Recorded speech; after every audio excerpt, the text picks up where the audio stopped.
Chapter 1. The Quiet Man Who Endured.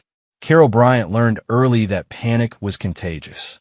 You could watch it spread in an emergency room. One scream turning into three, one bad decision multiplying like a virus. That was why, after 20 years as a paramedic, he moved slower than everyone else when things went wrong. Not because he didn't care, because he cared enough to stay steady. At 41, his body carried the quiet evidence of the job. A knee that clicked when the weather changed. A shoulder that never quite slept right. Scars he didn't talk about. He wore his uniform the way other men wore suits. Clean, precise, unadorned. No bumper sticker opinions. No war stories volunteered. Just competence. Christmas Eve was supposed to be lighter. It never was. The station smelled of burnt coffee and antiseptic, the kind of tired scent that came from too many hours stacked on top of each other. Carol checked the board and nodded once to himself. Double shift. Again. He hadn't argued it. He never did. Extra hours meant overtime, and overtime meant options. Options mattered when you live your life braced for impact. Bryant, his partner, said, tossing him a clipboard, "You're a saint for covering tonight." Carol gave a small shrug. Bills don't celebrate holidays. The younger guy laughed, not realizing Carol wasn't joking. He sat on the bench and retied his boots, fingers moving with muscle memory. Outside, the city was already dressing itself in lights and noise. Inside, the radio crackled with the low hum of things waiting to go wrong. Carol preferred it that way. Chaos, at least, was honest. It was quieter in his head than it used to be. That hadn't always been true. Once, years ago, he had believed that marrying Hannah meant joining her life. He hadn't understood that he was stepping into something already owned. The Mays family didn't welcome people. They absorbed them, reshaped them, decided how much space they were allowed to take. Hannah had grown up inside that gravity. She loved him, he believed that. But love didn't break chains it had never worn. They'd met before the money mattered. Or maybe before he noticed it. Dinners that felt like interviews. Smiles that didn't reach eyes. Questions that weren't questions at all. Jan Mays had shaken his hand once and held it just a second too long, measuring something invisible. "You'll do," the look had said. For now. Carol had learned to tolerate things then. Little comments. Casual humiliations disguised as tradition. He swallowed them the way he swallowed adrenaline, controlled, measured, never visible. When Emma was born, the calculus changed. Staying wasn't about pride anymore. It was about proximity. He could endure almost anything if it meant being there when his daughter woke up scared from a dream. If it meant packing her lunch. If it meant her knowing, without question, where home was. The Mays family didn't understand that kind of endurance. To them, restraint looked like weakness. Silence looked like permission. Old money had a way of believing itself untouchable. The Mays name opened doors, closed investigations, softened language. They didn't threaten. They implied. Their cruelty was never loud. It was curated. Linen napkins. Crystal glasses. Rules delivered with smiles sharp enough to cut. Carol saw it clearly now, though he hadn't always. The way Hannah folded when her father spoke. The way family gatherings felt less like celebrations and more like tests everyone pretended to pass. He kept his distance when he could. He worked extra shifts. Volunteered for holidays. Let them think what they wanted. At the station, the clock ticked toward evening. Carol checked his phone during a lull, the screen lighting up with a picture he'd set years ago. Emma missing her front tooth, grinning like she'd won something. 8 years old now. Too smart. Too observant. She was spending Christmas Eve with Hannah's family. Carol had argued gently, then not at all. Courts like balance. Compromise. He hated that word. It always seemed to mean someone smaller gave more. "You good?" his partner asked, noticing him staring.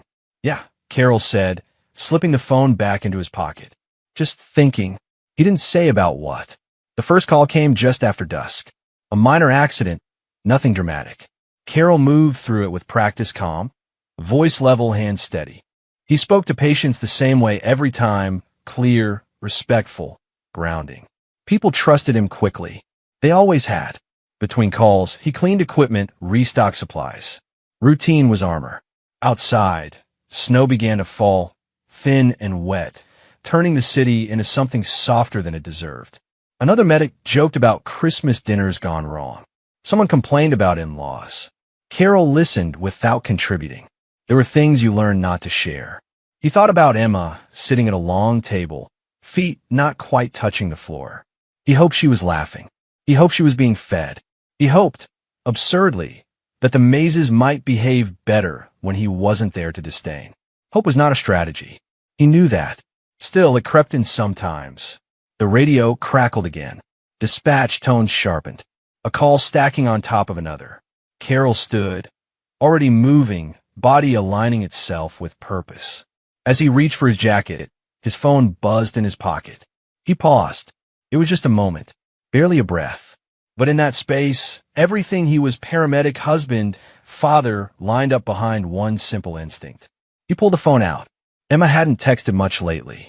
She preferred voice notes, emojis, things that felt alive. But now there was nothing waiting for him. No message, just silence and the familiar ache of distance. Carol typed quickly, thumbs steady. I love you. Be good. I'll see you tomorrow. He hit send, watched the message deliver, then locked the screen. Bryant, someone called. You're up. Carol slid the phone back into his pocket, pulled on his jacket, and turned toward the waiting ambulance as the siren began to rise. Chapter 2, The House Where Rules Replaced Love. The Mays Mansion never felt like a place where children were meant to breathe. It rose behind iron gates and trimmed hedges like a monument to itself, stone too pale, windows too tall, symmetry so precise it felt scolding. Every Christmas, the lights were white instead of warm, arranged by professionals who understood restraint as status. Nothing blinked. Nothing laughed.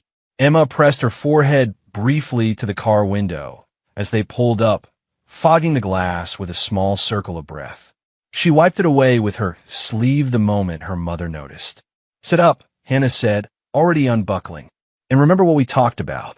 Emma nodded. She always did. Be polite. Don't interrupt. Say thank you. Don't touch anything unless you're told. And most important, don't embarrass anyone. The front door opened before they rang the bell. Mrs. Mays' smile appeared first, practiced and precise, like she'd rehearsed it in a mirror. The hug she gave Emma was light, her perfume sharp and expensive. There she is, Ruth Mays said. My, you've gotten thin. Emma didn't know how to respond to that, so she said nothing. Silence was safer. Inside, the house smelled like pine and something else, polish maybe, or money. Her shoes clicked too loudly on the marble floor, and she tried to step more carefully, shrinking herself with each footfall. Voices floated from the dining room, layered and confident. Jan Mays sat at the head of the table, exactly where he always sat. He didn't stand when Emma entered. He didn't smile either. His eyes moved over her like inventory. So, he said, voice calm and heavy, this is Carol's girl. Emma felt the heat rise in her cheeks. She hated being referred to that way, like she was an object misplaced. She looks ordinary, one of the cousins said with a laugh. I guess that's to be expected. Ruth sked lightly. Now, we don't choose our beginnings. Jan's mouth twitched. No, he said, but blood tells. Emma folded her hands in front of her, the way her father had taught her when she was nervous. Breathe in. Count. Breathe out. She looked at her mother, but Hannah was already busy helping Ruth adjust the table settings. Eyes down, movement small. The dining room was enormous, built to host gatherings that felt more like ceremonies than meals. Candles were arranged just so. Place cards rested on gold-edged plates. Emma found her name written in careful script at the far end, near the children she barely knew. Careful with that chair, Shane Mays said as she pulled it out. That fabric costs more than your father's car. A ripple of laughter moved around the table. Emma smiled weakly, unsure if she was supposed to. Her stomach twisted, but she sat anyway, smoothing her dress over her knees. Dinner began with the clink of silverware and quiet conversation about investments, about winter properties, about people Emma had never met. When she reached for her water glass, Ruth gently tapped her wrist. Wait, she said. We say grace first. Jan bowed his head. The room followed. Thank you, he said, for preserving our family, our name, and our bloodline. Emma didn't understand why the word bloodline made her feel cold. As plates were passed, Emma focused on being invisible. She chewed slowly, careful not to spill. When someone asked her a question, she answered softly, eyes down. "So," a cousin said, leaning across the table, "is your father still driving that ambulance around?" "He's a paramedic," Emma said quickly, then winced. Correcting adults was dangerous. "Yes, yes," the cousin waved. "Same thing. Must be exhausting work. He likes helping people," Emma said. The words slipped out before she could stop them. Jan's eyes flicked toward her. "Helping," he repeated. "That's one word for it." Another laugh, thinner this time. Emma felt her chest tighten. She thought of her dad's hands, steady, warm. The way he always listened like what she said mattered. She sat straighter. "He saves lives," she said. Not loudly, just clearly.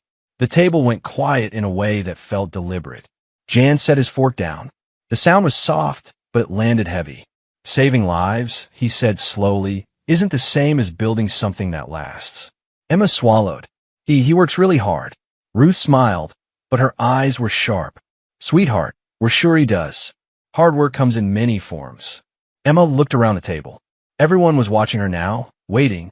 Her heart beat fast, but she remembered her father's voice telling her that being kind wasn't the same as being quiet. "He loves me," Emma said. "That lasts." For a moment, no one spoke. Jan leaned back in his chair, studying her like a problem he hadn't expected. "Love," he said, "isn't currency. It doesn't buy respect." Shane snorted. "Kids say the funniest things." Emma's hands clenched in her lap. She felt small, but she didn't feel wrong.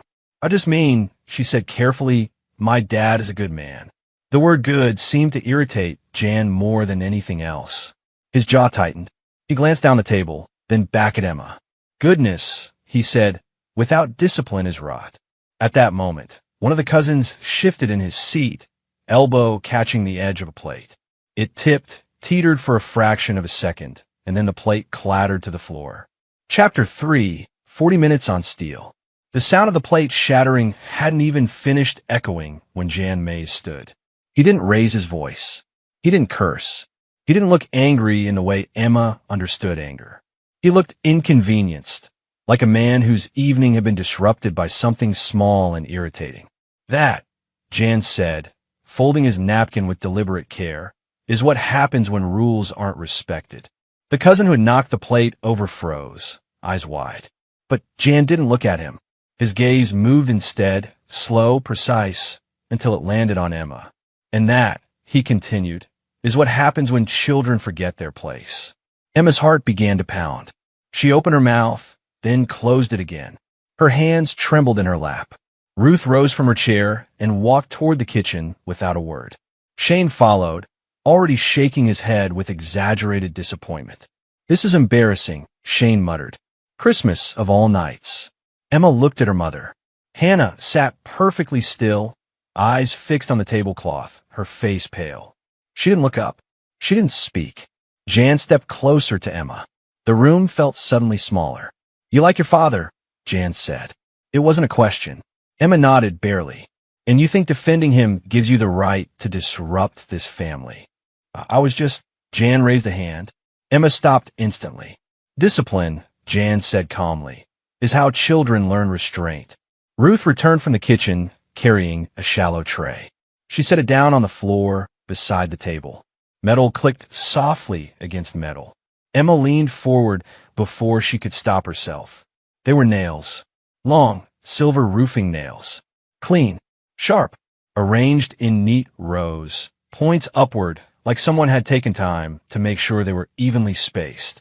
Emma's breath caught. "Kneel," Jan said. The word hit her harder than a shout would have. "I'm sorry," Emma said quickly. "I didn't mean to kneel," he repeated. "On the nails." Shane crossed his arms, watching with something like interest. "It's simple," he said. "Do it properly, and we can move on." Ruth sighed as if put upon. "This hurts us more than it hurts you," she said, voice smooth. "But rules exist for a reason."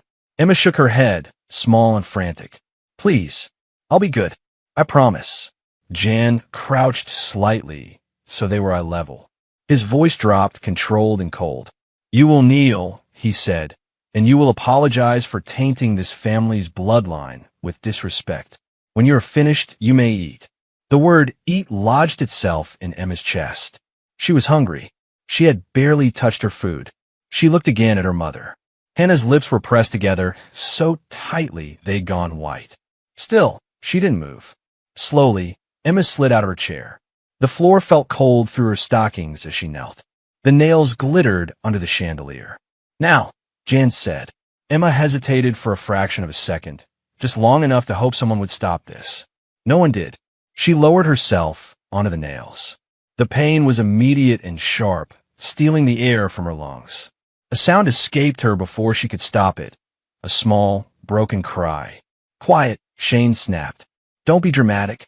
Emma clenched her fists as the metal pressed into her skin. The points bit through fabric, through flesh. Tears blurred her vision, but she forced them back, breathing the way her dad had taught her. I'm sorry, she whispered. Louder, Jan said. And properly.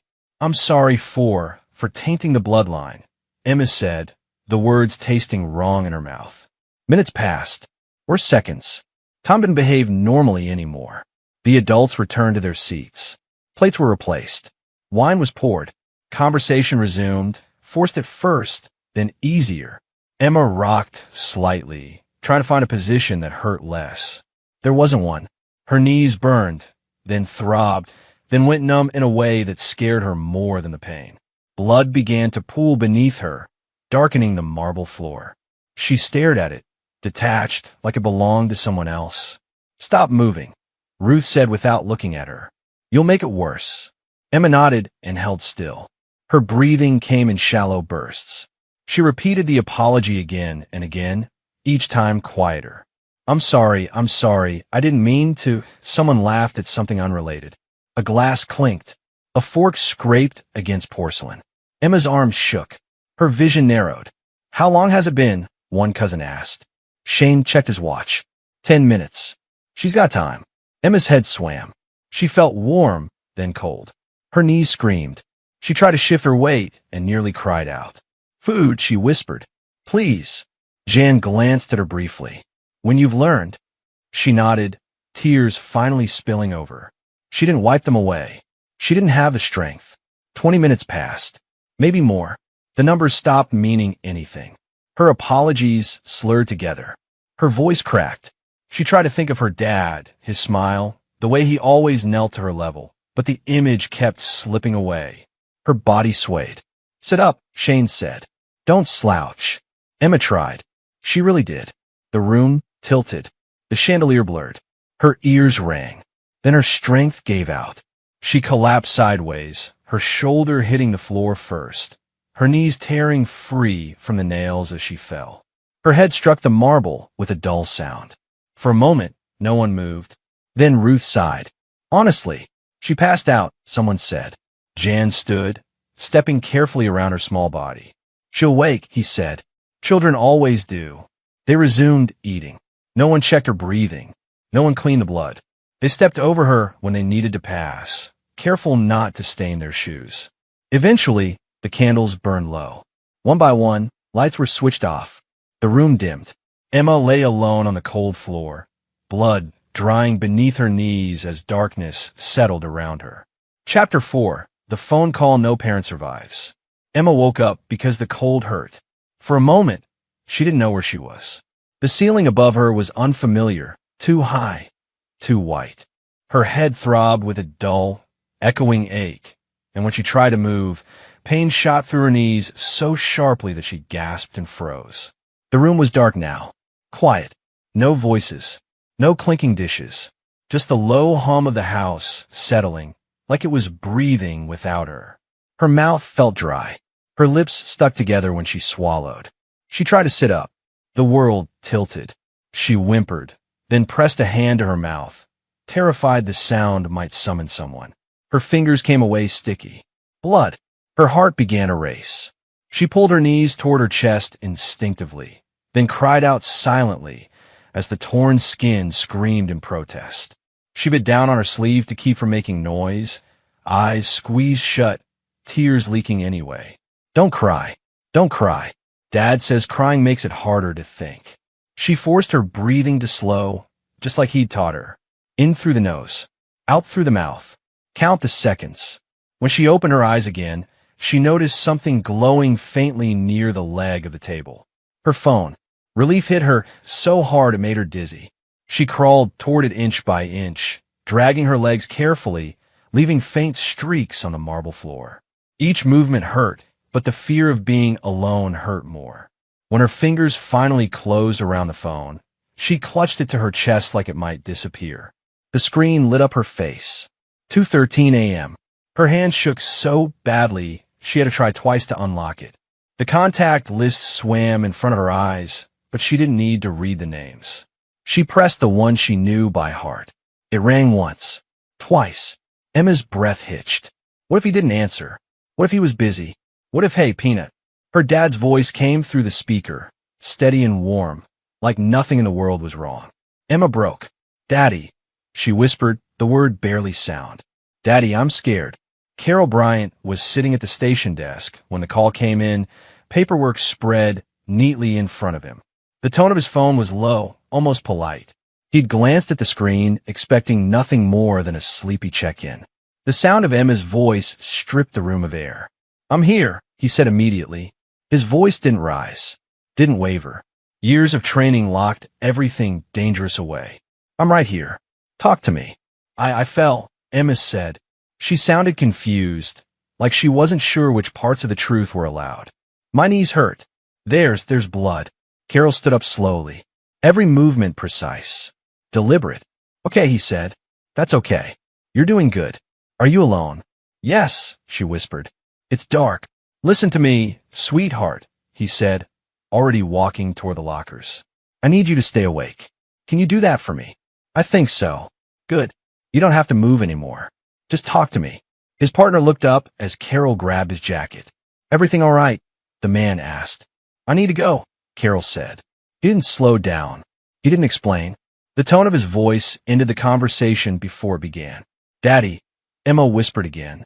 I'm sorry. Those words landed harder than any scream. You don't need to be sorry, Carol said gently. Not for anything. Can you tell me where you are in the house? The big room, she said, with the long table. Carol closed his eyes for half a second. When he opened them, his face was blank again. Okay, he said. You're doing perfect. I'm coming to get you. He hung up only after making sure she was still breathing steadily, still answering him. He drove through the night with the same focus he used weaving through traffic with a patient bleeding out in the back. No wasted motion, no reckless speed. Just inevitability. The maze gates were locked. That didn't stop him. He parked a block away, approached on foot, slipped through a section of fence he noticed years ago during one of too many uncomfortable visits. The house loomed ahead, all stone and silence. Carol didn't knock. He used the side entrance, the one staff favored. It opened quietly. Inside, the mansion slept. He moved through it like a shadow, following memory, counting steps. When he reached the dining room, he saw her immediately. Emma lay curled on her side, phone clutched in one hand, eyes fluttering open and closed. Blood had dried dark against the floor beneath her knees. Carol didn't speak. He knelt beside her, slipped his jacket off, wrapped it around her gently.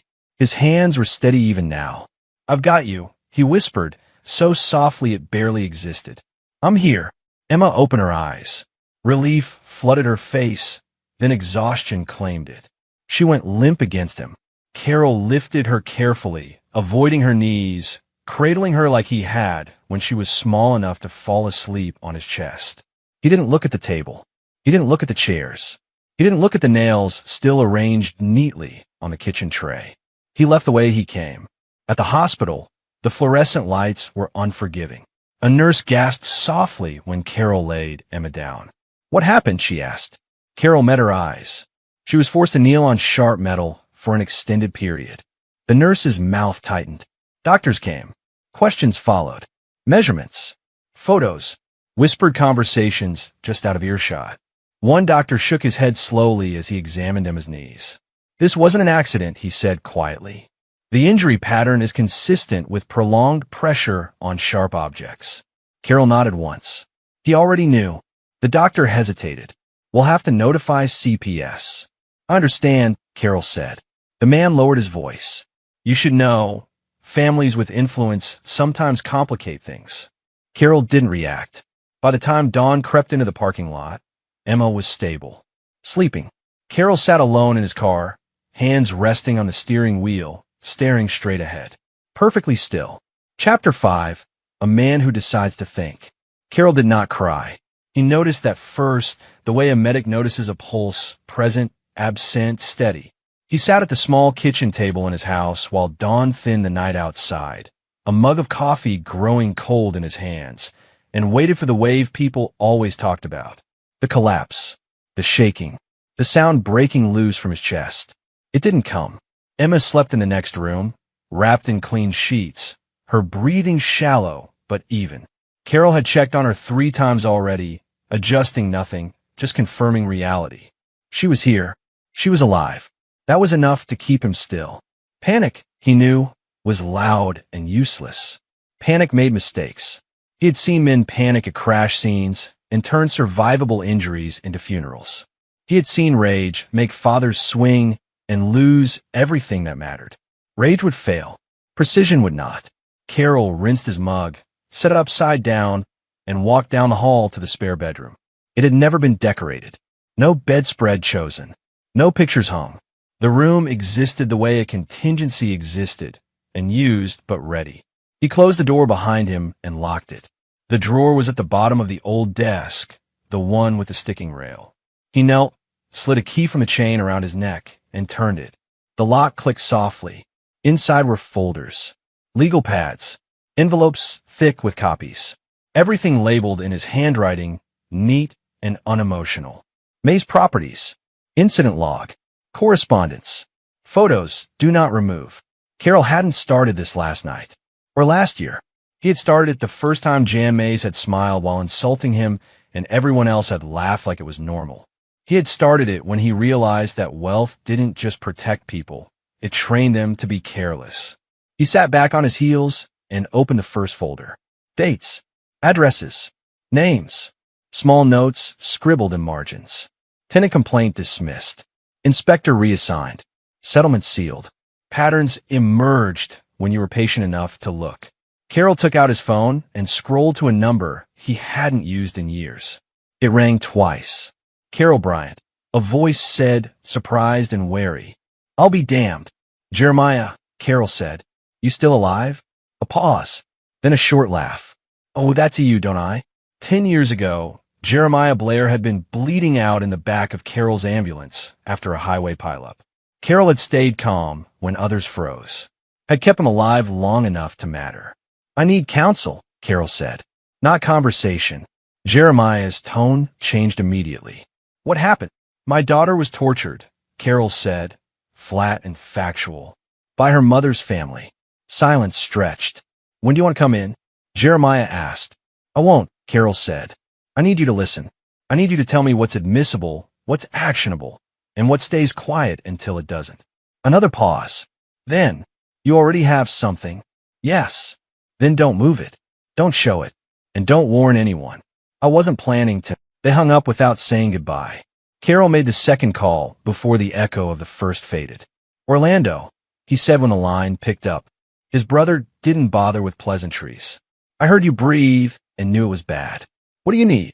Orlando Long had a talent for finding things people buried on purpose. He lived 3 states away and had made a career out of moral flexibility. I need everything, Carol said.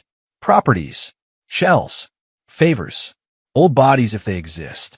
A low whistle. You finally done playing nice? I was never playing, Carol said. I was waiting. Send me what you have, Orlando said. I'll start pulling threads. Carol ended the call and returned the phone to the table. Then he called Hannah. She arrived that afternoon, face tight, eyes already defensive. She looked past Carol immediately toward the hallway. She's asleep, Carol said. Sit down. Hannah hesitated, then sat. Her hands twisted together in her lap. They told me it was discipline, she said quickly. That she was disrespectful. That it was, Carol held up a hand. Not in anger. In finality. Don't, he said. Hannah stopped. He slid a folder across the table toward her. She didn't open it. You have 24 hours, Carol said. You will file for divorce. You will relinquish custody. You will cooperate fully with every investigation that follows. Her head snapped up. You can't just— I can, Carol said. And I will. Her voice shook. They'll destroy you. Carol leaned forward slightly. No, he said. They'll try to destroy me. And fail. Hannah's eyes filled. They're my family. They tortured our child, Carol said. He didn't raise his voice. He didn't need to. You stood there. Tears spilled over now. I was scared. So was she, Carol said. And she was 8. Hannah reached for his hand. He pulled it back. If you protect them, he continued, I will expose everything. Every document. Every witness. Every silence you helped keep. She looked at the folder like it might bite her. What if I do what you ask, she whispered. Then you get to live with yourself, Carol said. That's the only mercy I'm offering. Hannah nodded, broken and small, and left without another word. When the house was quiet again, Carol returned to the table. He opened a fresh legal pad, tore off the cover, and wrote the date at the top in clear block letters. Day 1. Chapter 6, Ammunition Hidden in Plain Sight. Carol treated the next weeks the way he treated a mass casualty scene. Triage first, emotion later. Mornings began with Emma's care. Bandages changed. Physical therapy appointments logged. Breakfast eaten slowly at the table. Conversation kept light. He let her talk when she wanted to talk, and let the silences sit when she didn't. At night, when she slept, he worked. The evidence started with medicine, because medicine didn't argue. Carol requested copies of everything: ER intake notes, physician observations, imaging reports, photographs. He read them the way he read vitals. Cleanly, without flinching. Words like consistent with prolonged pressure on sharp metal repeated across pages. Timestamps lined up. Injury patterns told a story that didn't care who the mazes were. When it was time for Emma's statement, he didn't rehearse her. He prepared her. You only answer what you remember, he told her gently. Not what you think anyone wants. She nodded, serious in a way that made him ache. A child advocacy specialist sat with them in a quiet room, painted in neutral colors. The recorder light blinked red. Can you tell us what happened? The woman asked. Emma took a breath. I knocked a plate over, she said. They said I disrespected the family. Her voice didn't shake. It was careful, factual. What did they ask you to do? They told me to kneel on nails and say sorry, Emma said. They said I could eat after. Carol kept his eyes on the floor, hands folded. He did not interrupt. He did not correct. He trusted the truth to stand on its own. While the official channels churned slowly, Orlando worked quickly. Emails arrived at odd hours. Subject lines bland. Contents devastating. Property. Shell transfers confirmed. Tenant complaints buried. Payoffs routed through law firm. Inspector rotation manipulated. Carol printed everything and filed it. Dates matched addresses. Addresses matched people. People matched favors. One message came later than the rest. Found something old. Real old. You'll want to see this. Attached were scans of police reports from 22 years earlier. A death labeled accidental. A fall from scaffolding at a redevelopment site. Name: Tomas Conley. Carol remembered the name faintly. A partner, Jan Mays, had stopped mentioning abruptly. Orlando followed up with a call. They buried it, Orlando said. Witness statements changed. One guy recanted after a week. The coroner amended his report. Why now? Carol asked. Because the witnesses are old, Orlando said, and scared less. Carol closed his eyes briefly. Give me what you can. Allies came next. Carefully chosen. Quietly contacted. The building inspector owed Carol nothing. That was why Carol called him. I'm requesting inspections, Carol said, placing the file on the desk. By the book. The inspector flipped through the pages, jaw tightening. You know whose properties these are? Yes, Carol said. That's why I'm here. The inspector leaned back, exhaled slowly. I'll schedule them. Journalists required a different approach. Carol didn't pitch outrage. He pitched documents.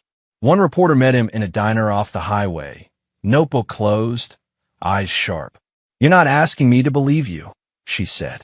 No, Carol said. I'm asking you to verify me. He slid copies across the table. She read. Then she read again. Jesus, she murmured. This goes back years. Longer, Carol said. Inspections began quietly and ended loudly. A building on the east side was the first to be red tagged. Structural issues. Mold. Electrical violations ignored through 3 administrations. Another followed. Then another. Tenants gathered on sidewalks, clutching notices, telling stories that sounded rehearsed only because they'd been waiting to be heard. CPS tried to keep things contained. They scheduled meetings, asked questions, promised follow-ups. Carol showed up every time. Calm, organized, prepared. A supervisor cleared her throat during one meeting. Mr. Bryant, you should understand that families with resources. Carol slid the medical reports forward. Then Emma's recorded statement. Then photographs. Resources don't change tissue damage, he said. The room went quiet. Phone calls increased. Lawyers circled. Silence broke in places it hadn't before. And then, on a gray Tuesday morning, Carol's phone buzzed. A single message from the reporter. It's live. Carol opened the link and read the headline once. Then again. He set the phone down on the table, folded his hands, and waited as the first news article went live. Chapter 7. When the Untouchable Bleeds. The May's name didn't fall all at once. It cracked. The first story had barely settled before the second wave hit, local outrage swelling into something louder, less controllable. Morning news segments replayed the same footage of condemned buildings, blurred faces of tenants speaking through tears, the word systemic abuse and institutional failure crawling across the screen like stains. By the end of the week, national outlets were calling. Old money rot. One anchor said, shaking her head solemnly. This isn't about one incident, another corrected. It's about decades. Carol didn't watch. He listened from the kitchen while making Emma toast, the television volume low, his back to the screen. The noise wasn't for him. It was for the world. He focused on the butter, spreading evenly on Emma's careful bites. Lawsuits multiplied the way bacteria did, quietly, then everywhere. Former tenants filed claims. Former employees followed. A nonprofit announced a class action before lunch. By evening, 3 civil suits named Jan Mays directly. Lawyers who once returned his calls immediately now asked for time. The Mays family attorneys held press conferences filled with words like misunderstanding and overreach. No one used the word innocent. Inside the Mays family, the fractures widened. Candace was the first to break. She had married into the family for security, for status, for the illusion of permanence. She had endured Jan's cold scrutiny and Shane's temper because she believed silence was the price of comfort. Then the stories went national. She called Orlando at midnight, her voice thin and urgent. I can't do this, she said. They're going to burn everything. Then step away, Orlando replied calmly. They won't let me. Orlando paused. Then bring matches. Candace arrived at the attorney's office the next morning with a tote bag and shaking hands. She didn't look at anyone until the door was closed behind her. I want immunity, she said. Full. The assistant district attorney leaned back. For what? Candace laughed once brittle. You don't know the half of it. She opened the bag. Recordings came first. Dinner conversations. Casual admissions. Jan's voice, unmistakable, speaking about bribes like they were tips. Financial ledgers followed. Copies she'd kept without knowing why. Numbers she'd never understood but always feared. Shell companies. Payoffs. Dates that lined up too cleanly to be coincidence. Then she played the last file. It was shorter than the others. Grainy. Old. Jan Mays' voice again, younger, sharper. He was going to talk, he said. I didn't push him. I just didn't stop him from falling. The room stayed silent long after the recording ended. The ADA closed the folder slowly. We'll need you to testify. Candace nodded, tears finally spilling. I just want out. The first arrest happened quietly. Shane Mays was leaving a private gym, earbuds in, phone pressed to his ear, when 2 unmarked cars boxed him in. He barely had time to look offended before he was face down on the pavement, hands pulled behind him. What is this? He shouted. Do you know who I am? No one answered. The second arrest couldn't be hidden. Jan Mays was taken from his office. Cameras already waiting as agents escorted him past glass walls and stunned employees. He adjusted his cufflinks on the way out, spine straight, expression offended rather than afraid. "This is absurd," he told the cameras, a misunderstanding fueled by hysteria. Behind him, an agent carried a box of files. Carol heard about both arrests from Jeremiah, who called with the clipped satisfaction of a man watching gravity reassert itself. "They're processing Shane now," Jeremiah said. "Jan's lawyer is asking for a statement window." "Let him talk," Carol said. He hung up and sat for a moment, hands folded, listening to the refrigerator hum. He felt no rush of triumph, just a tightening like something aligning properly for the first time. Then he dialed a number he hadn't planned to. Shane answered on the third ring, breathless, furious. "Who the hell?" "It's Carol," Carol said. Silence. "You don't get to call me," Shane snapped. "This is harassment." "No," Carol said. "This is a courtesy." Shane laughed, sharp and ugly. "You think you won? This isn't over." Carol let the words sit. "I told you once," he said evenly. "You remember?" Shane's breathing grew louder. "I said I wouldn't hurt you," Carol continued. "I said I'd dismantle you." "You're bluffing," Shane said, but the word lacked conviction now. Carol glanced at the clock on the wall. "They're going to ask you about the nails," he said. "About who arranged them." Shane swallowed. "I didn't. And then they'll ask about Tomas Conley," Carol said. "And why your father kept paying a man who'd supposedly died in an accident." The line went dead quiet. Carol lowered his voice, not in threat, but in certainty. "This is the last time you'll hear from me," he said. "Everything after this belongs to the law." "You ruined us," Shane whispered. "No," Carol said. "You did." He ended the call. Outside the courthouse, reporters shouted questions. Flashbulbs popped.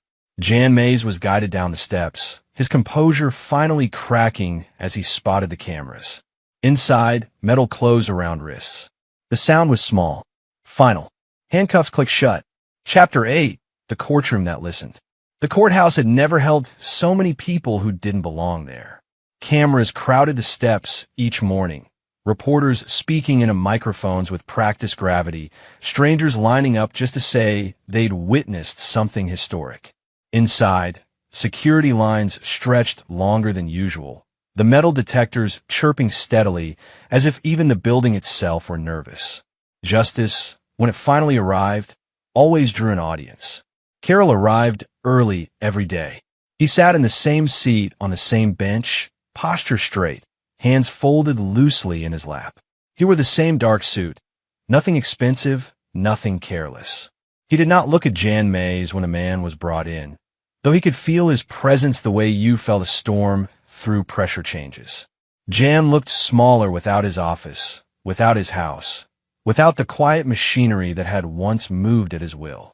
Still, he carried himself like a man expecting the world to correct its mistake at any moment. The judge entered. The room rose. Silence fell heavy and deliberate. The first witness was the widow. She walked to the stand slowly, gripping the rail as if it were the only solid thing left in the room. Her hair had gone fully gray since the day her husband died, but her voice, when she spoke, was steady. "Tomas was careful," she said. "He knew those sites. He knew January." The defense attorney tried gently at first. "Accidents happened. Men slipped. Memory faded." Her eyes hardened. "My husband told me he was scared," she said. "He said if anything happened to him, it wouldn't be an accident." The courtroom leaned forward as one. Next came the medical experts. They spoke in measured tones, using words stripped of emotion. Injury patterns, duration, force. "The wounds are inconsistent with a single moment of contact," one doctor explained, pointing to photographs displayed briefly, respectfully. "They indicate prolonged pressure on sharp objects." The defense objected. Overruled. Carol didn't look at the images. He didn't need to. When it was his turn, he walked to the stand without hesitation. He raised his hand, took the oath, and sat. The prosecutor's questions were simple. "State your profession." "Paramedic," Carol said. 20 years. "Were you on duty the night your daughter was injured?" "Yes." "Did you treat her injuries?" "No. I transported her." "What?" "Because I am her father.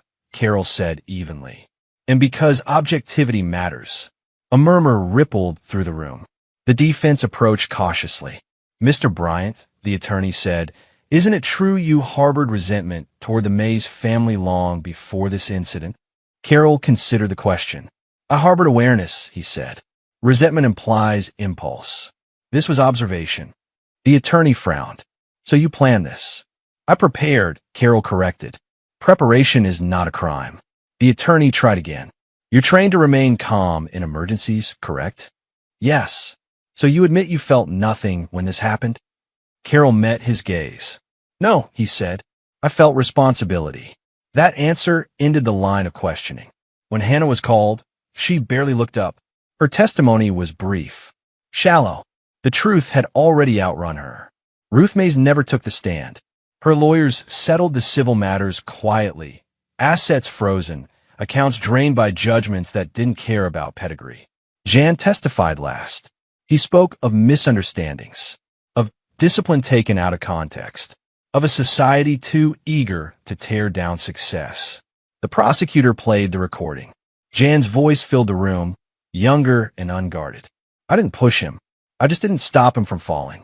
Jan's mouth opened, closed. The jury didn't look away. Closing arguments felt almost ceremonial by then. The evidence had stacked too high, too clean. The jury deliberated longer than anyone expected. Not because they doubted, because weight demanded care. When they returned, the room stood again. On the charge of first-degree murder, the foreperson said, voice firm, we find the defendant guilty. Jan did not react. On the charges of aggravated child abuse, she continued, we find the defendants guilty. Shane swore softly under his breath. Sentencing followed swiftly. Jan Mays, the judge said, you were sentenced to life imprisonment without the possibility of parole. A gasp escaped somewhere in the gallery. Shane Mays, you were sentenced to 20 years.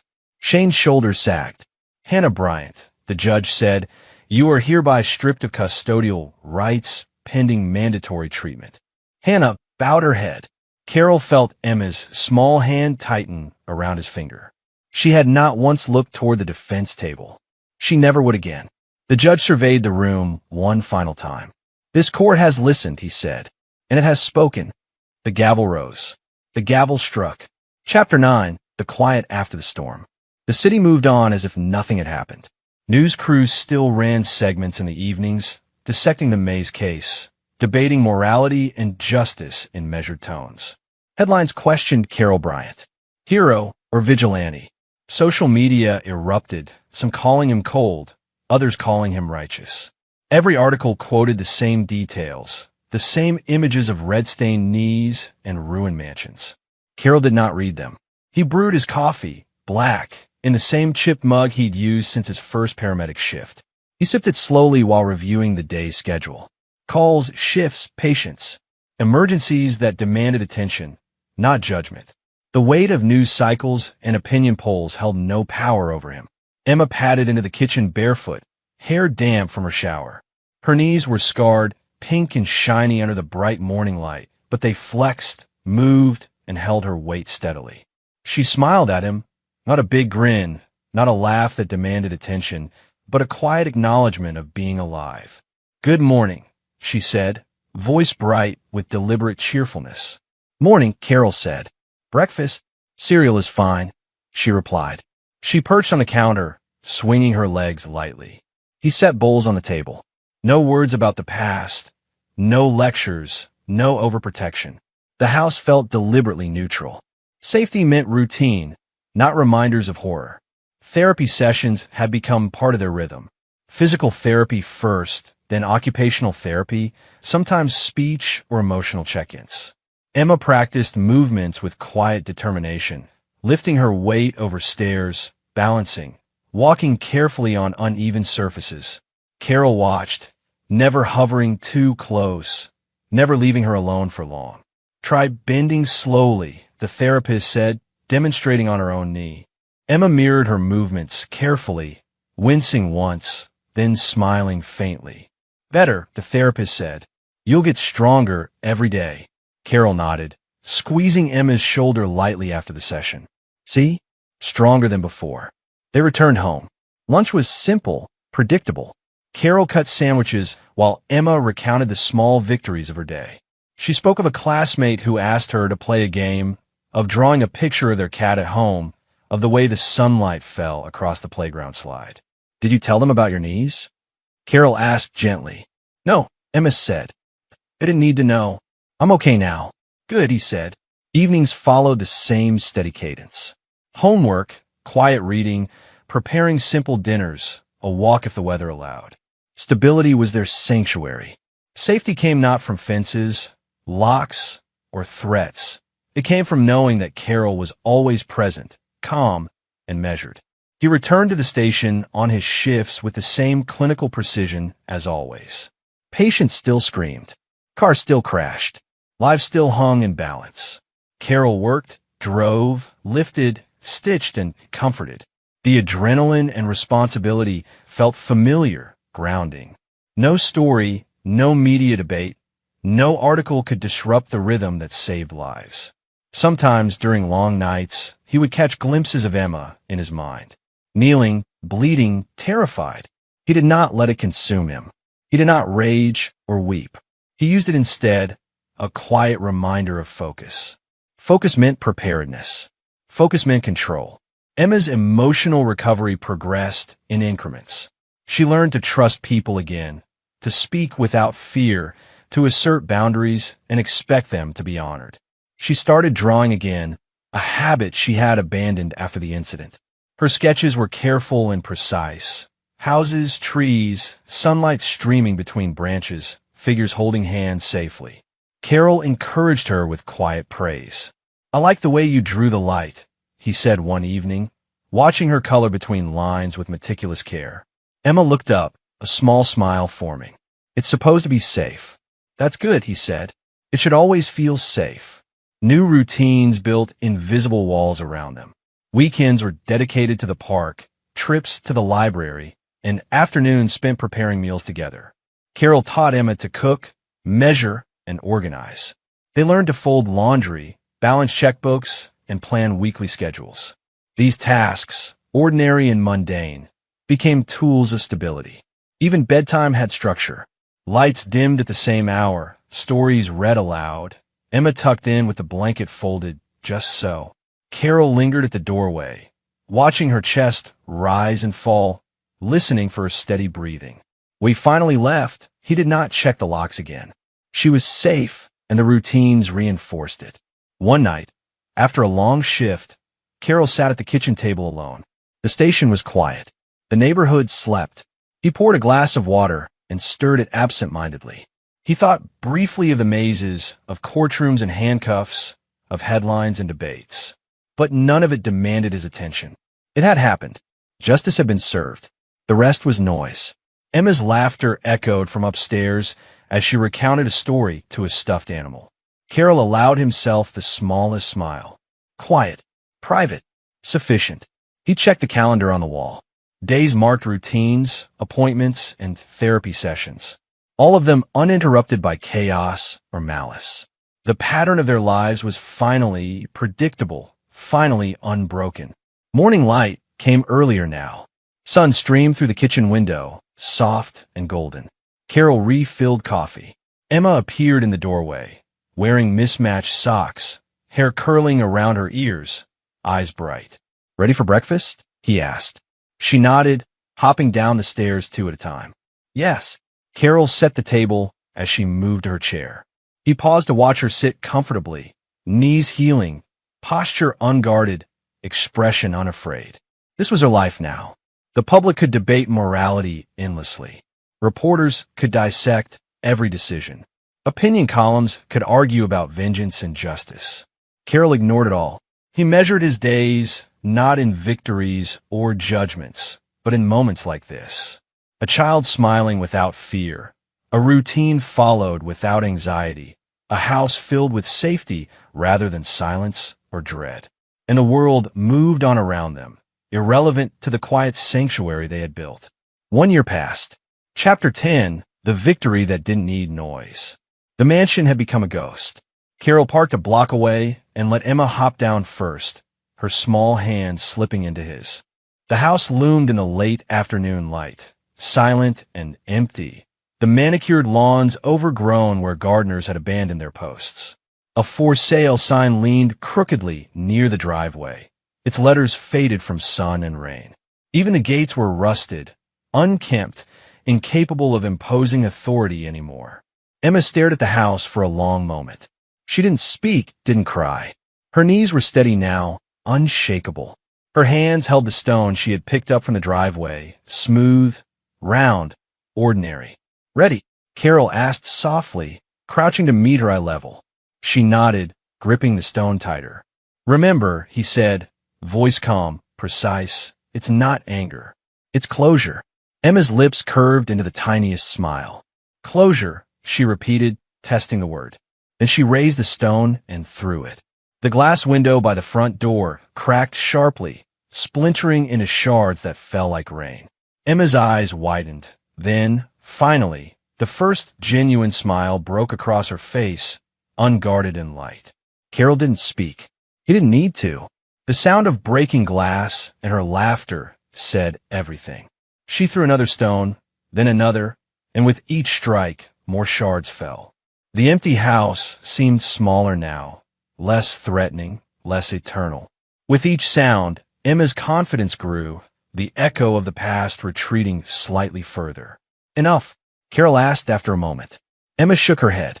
"No, one more." He stood beside her silently, hands in pockets, allowing her the ritual. Finally, she dropped the stone.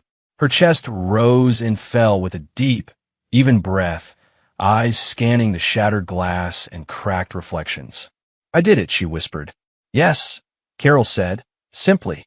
"You did it." They turned from the house together. Carol noted the rusted sign, the empty driveway, the fallen shutters. It had all been stripped of its power. He had won without shouting, without revenge that screamed, without the kind of theatrics the media would have loved. The quiet precision of patience had accomplished it all. Walking back to the car, Emma leaned against him. "Can we come back next year?" she asked. "If you want," Carol said. "But it won't be the same." "That's okay." She nodded, eyes thoughtful. "I like it better this way. Quiet." The drive home was slow. The streets held their normal rhythm. Children walking from school, neighbors tending gardens, a world that had moved on. Carol's mind wandered, not to hatred, not to triumph, but to reflection. He thought about the man he had been. Calm, patient, focused. He had endured the unbearable, witnessed the cruel, and responded with meticulous thought. He had become someone different, a man shaped not by impulse, but by calculation, tempered by moral certainty.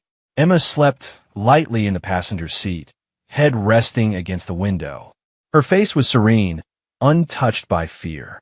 Carol glanced at her, feeling the weight of the year behind them and the unspoken promise of the years ahead. Back at home, they entered quietly. Dinner was simple. The routines that had built her safety over the past year continued seamlessly. Carol watched her set the table, organize the napkins, pour water with care. She was growing, stronger in body, mind, and spirit. Afterward, she disappeared into her room with a book. Carol stood at the doorway, listening to the low rustle of pages, the occasional giggle when she read aloud a word she enjoyed. He smiled faintly. The world could be loud, chaotic, and cruel, but inside these walls, calm prevailed. Later, he sat alone in the living room, staring at the dim glow of the lamp. Reflections of the past year drifted in his mind like shadows. He remembered the nails, the silence, the way Emma had called him that night. He remembered every calculated move, every quiet phone call, every inspection, every document gathered. He also remembered his own hands, steady, unshaken, uncompromised by hysteria. He had been a father, a protector, a strategist. And when the law faltered, he had acted with patience and precision. Carol exhaled slowly. He had changed. He accepted that. He had become someone different than he once was. And yet, despite the transformation, he felt no regret, no apology. None was needed. The work had been necessary. The justice had been thorough. Emma emerged from her room, blanket draped around her shoulders, hair messy, but eyes bright. "Good night, Dad," she said, voice soft. "Good night, Peanut," he replied. He lingered at the doorway, watching her disappear beneath the covers. The house was still, safe. He moved to his own room, pausing briefly by the window to glance at the moonlight spilling across the yard. The world outside remained oblivious, but within their small universe, victory had been claimed quietly, efficiently, without need for applause or acknowledgement. Carol lay down on the bed, feeling the exhaustion of the past years settle into his muscles. He thought of the mazes, of the courtroom, of the evidence compiled so meticulously, and of the small, decisive moments that had shifted power into his hands and delivered justice. He smiled faintly, not at triumph, but at certainty. He had acted when it was necessary. He had protected the one person who mattered most. He had reclaimed control over chaos. And if the need ever arose again, he knew exactly what he would do. He would do it again.